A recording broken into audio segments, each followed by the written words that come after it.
মাননীয় স্বরাষ্ট্রমন্ত্রী আমাদের পক্ষে আছে, পুলিশের আইন যে আমাদের পক্ষে আছে, পুলিশের বর্তমান নীতি এটা আমাদের পক্ষে আছে। কিন্তু এটাকে আজকে একটা পিছন থেকে ছুরিকাঘাত করার জন্য, ভারতের নীল লক্ষ্য বাস্তবায়ন করার জন্য চেষ্টা করতে গেলে এই পুলিশের সাথে ভারতের গোয়েন্দা সংস্থার সাথে কোন গোপন সম্পর্ক আছে কিনা এটাও তদন্ত করে দেখতে হবে। কেঁচো ঘুরতে গিয়ে সাপ বেরিয়ে যাবে। আজকের মধ্যে 24 ঘন্টার মধ্যে মাননীয় স্বরাষ্ট্রমন্ত্রী এখানে যারা গোয়েন্দা সংস্থান আছেন, পুলিশের লোক আছেন, আপনারা এই ব্যাপারটা নোট করে নেন যে আসলে এই ধরনের লোক আজকে একটা উস্কানি দিয়ে আমাদের ড্রাইভারকে যদি রাস্তায় নামায় তাহলে এটা একটা গভীর চক্রান্ত করতেছে, তার বিরুদ্ধে থাকতে হবে। ওই তথাকথিত নায়িকা, তার যার নাম কেউ জানে না, তার বিচারের আগে যে এই মিথ্যা মামলা নেওয়া তদন্ত না করে ফৌজদারি আইনে আমাদের শ্রমিক ভাইকে গ্রেফতার করেছে। আইন আমাদের বলেছে যদি কারো বিরুদ্ধে কোনো ফৌজদারি মিথ্যা মামলা দায়ের করা হয় তাহলে ওই অপরাধে তার যে শাস্তি হতো, মিথ্যা মামলা দেওয়ার অপরাধে ওই ব্যক্তির অনুরূপ শাস্তি হবে, তার গ্রেফতার হবে। আমাদের আইন আছে। আমি মনে করি ওই পুলিশ অফিসার আইন করে ছেলে উনি কিন্তু পুলিশ অফিসার হয়েছেন, তাহলে তাকে এই উচ্চতম কর্মকর্তাকে স্মরণ করে দিতে হবে। এখানে আপনারা অনেকে দেখলাম মাথা গরম হয়ে গেছে আপনাদের, আপনারা নায়িকার বাড়ি গেলে করবেন, হ্যান করবেন, ত্যান করবেন, এগুলি করেন না।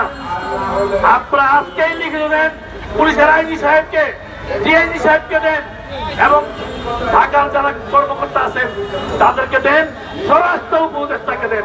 দেখবেন 24 ঘন্টার মধ্যে ওই পুলিশ হারিয়ে গেছে। নায়িকার সাথে তার প্রেম আছে নাকি সম্পর্ক আছে,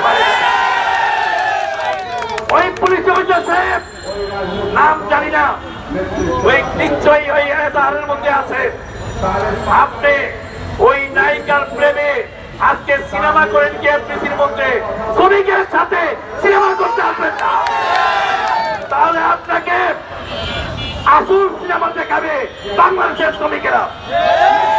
ওই নায়িকার সাথে কয়টা ছবি আছে আপনার বের হয়ে যাবে, আমরা কিন্তু বের করতে পারবো কত উবার দিয়ে কোন জায়গায় আপনি ডেস্টিনেশন করেছেন, খুব কিন্তু বের হয়ে যাবে সেখানে।